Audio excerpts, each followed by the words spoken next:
dad baa dabcan ugu talagalay nasteexa arooskeeda inay qasaan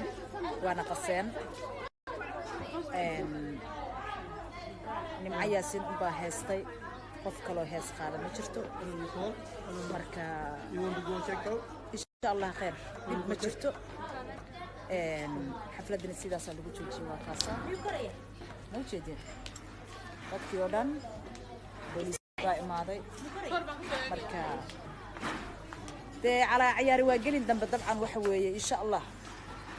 inta kuma joojinayna anagu kullee waxa weeye insha Allah nasteexo waa loo dhigi doonaa hadoo Allah idmo